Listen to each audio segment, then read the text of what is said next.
Olá, bom dia, aqui é Priscila do Filho do Soberano, seja bem-vindo ao meu canal. Vamos estudar mais um capítulo do Evangelho de João e vamos estudar hoje o capítulo 14, começando pelo verso 1. Depois de anunciar a traição de Judas, sua partida iminente e a negação de Pedro, Jesus diz aos seus discípulos para não ficarem aflitos, mas para confiarem nele. Verso 2.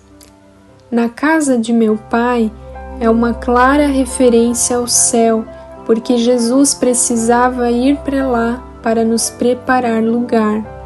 Deus tem um lar celestial onde há muitas moradas e para as quais a família de Deus, ora vivendo na terra, será enviada.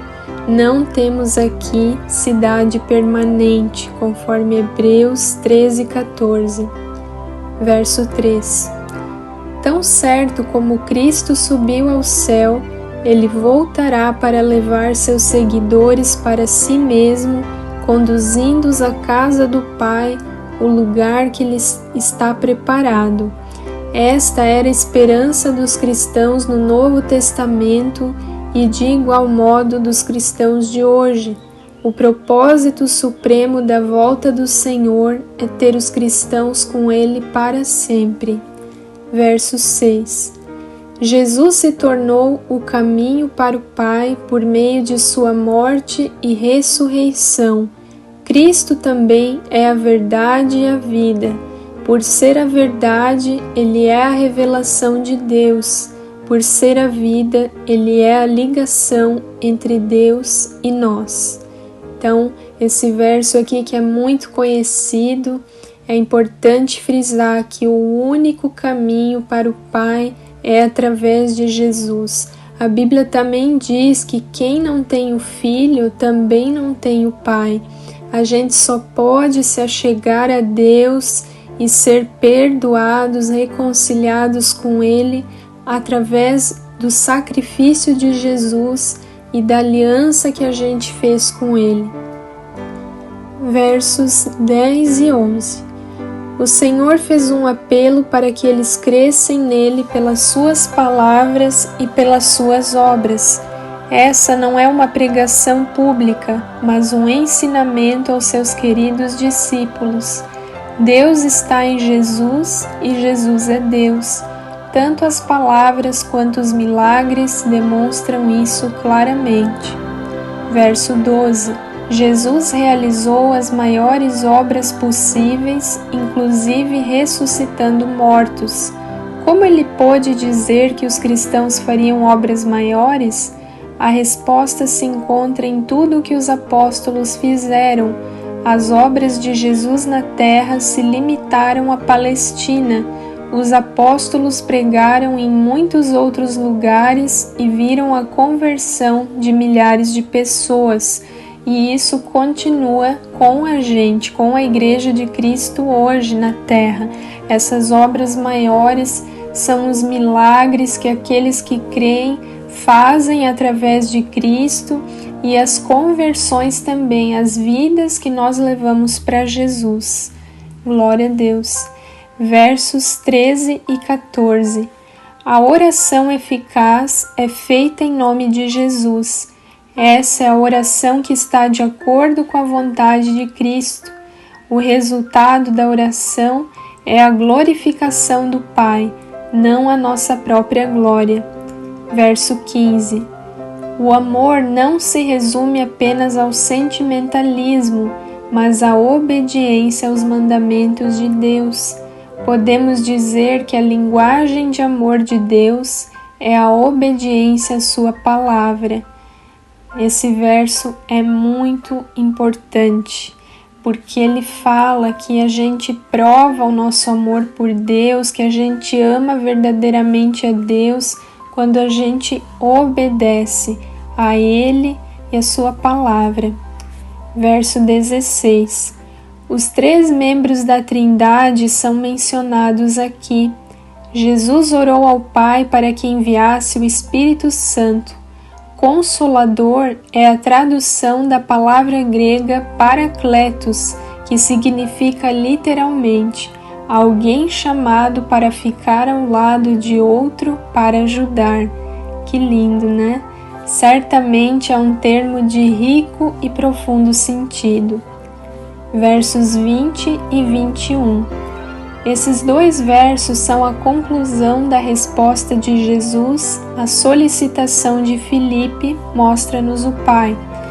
Quando um cristão obedece aos mandamentos de Jesus com amor, ele tem uma experiência íntima com o Senhor e passa a conhecê-lo mais.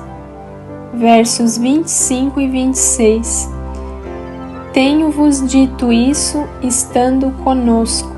Jesus disse isso aos discípulos enquanto estava com eles. Quando o Espírito Santo viesse, ele os faria lembrar de tudo quanto Jesus dissera, assim como lhes ensinaria todas as coisas. Essa promessa se cumpriu primeiro na vida dos apóstolos, como é descrito no Novo Testamento. Mateus e João escreveram as palavras de Jesus. Pedro escreveu sobre o Evangelho em suas 2 epístolas e provavelmente contou a Marcos algumas de suas memórias sobre Jesus. Verso 27. Os judeus costumavam despedir-se dizendo Shalom, que significa paz. O Senhor logo iria partir, então adicionou algo mais a esse adeus, a minha paz. O pronome possessivo minha é enfático. Esse não é um cumprimento comum, é a forma especial de Jesus nos conceder sua paz. A paz que Jesus dá tira todo medo e toda aflição do coração, pois Ele está no controle de tudo. Glória a Deus, nele a gente pode confiar e descansar verdadeiramente. E versos 29 e 31. Nada tem em mim, alude à ausência de pecado em Jesus. E o que Jesus disse que iria acontecer-lhe não significa que Satanás tinha poder sobre ele. Jesus logo se entregaria voluntariamente para morrer na cruz por amor e obediência ao Pai. Bom, então, frisando algo que eu já comentei no capítulo de ontem, sobre a questão de Jesus ele ter entregado a vida dele, voluntariamente. Jesus ele não foi uma vítima dos fariseus ou mesmo da maldade, da ganância, da traição de Judas. Jesus ele escolheu entregar a vida dele por nós e morrer na cruz pelos nossos pecados. Os fariseus, os líderes religiosos ali, o próprio Judas, eles foram sim um instrumento de Satanás para tirar a vida de Jesus, mas ele escolheu por amor, por um amor incondicional e profundo, entregar a vida dele na cruz e morrer pelos nossos pecados.